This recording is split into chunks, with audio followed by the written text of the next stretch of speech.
Good morning, students of class 9. I, J. Kumar, once again before you with today's topic, and topic is Tyndall effect. And this topic belongs to your second chapter, that is matter around us pure. Students, in second chapter we studied about the three types of solution on the basis of size of particles: true solution, suspension, and colloidal solution. In true solution, particle size is very small, that is the order of less than 1 nanometer, and in suspension particle size is bigger, and that is the order of greater than 100 nanometer, and in colloidal solution particle size is intermediate of true solution and suspension, that is 1 nanometer to 100 nanometer. So in colloidal solution particle size is between 1 nanometer to 100 nanometer. Okay, now topic is Tyndall effect. What is Tyndall effect and what is the cause of Tyndall effect? This will try to know today by this video. Students, Tyndall effect is the scattering of light. A scattering of light by the colloidal particles, due to which a continuous visible beam of light is appear in such type of solutions or mixture. So a scattering of light by the colloidal particle is said to be Tyndall effect. Now question arises, why only colloidal particles are able to scatter the light and able to formation of a continuous beam of light? Students, you already know in true solution particle size is very small, and in suspension particle size is larger.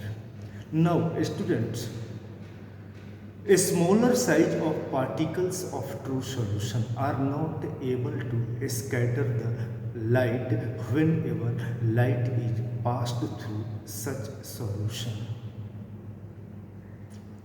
But in colloidal solution, whatever size of particle is required to scatter the light, that is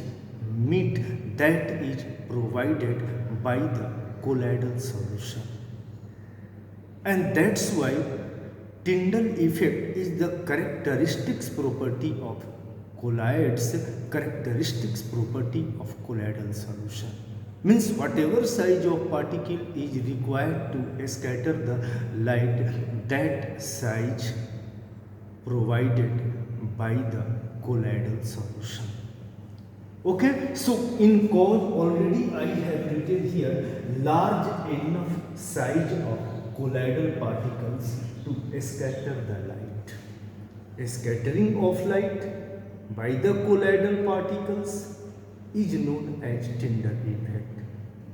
Why in colloidal solution light is scattered? Due to large enough size of particles, due to particle size that is required necessarily to scatter the light. So this is the Tyndall effect, and this is very important topic. Already you have seen here, I have just drawn before you the two diagram, that is beaker, and in this beaker some colloidal solution has been taken, and when a strong beam of light is passed through this solution, you can see a continuous beam of light. You can see a continuous beam of light. A continuous beam of light. Right? So this is the Tyndall effect. This is the Tyndall effect. But same things you cannot see in true solution. Whenever in true solution we pass a strong beam of light, the path of beam of light is not visible in true solution, and that's why continuous beam of light is disappear in true solution, and this is because of a smaller size of particles in true solution. Okay, so due to a smaller size of particles in true solution, light cannot scatter, particles are not able to scatter the light, and that is why a visible continuous beam of light is disappear in such solution, which can you see in this picture, in this diagram. But in this diagram, you can see a continuous beam of light in such solution. So this is the Tyndall effect. So I think you must now understand the topic, and whenever question is asked from this topic, you will be able, you are able to explain the Tyndall effect and its cause with diagram. Okay, thank you very much.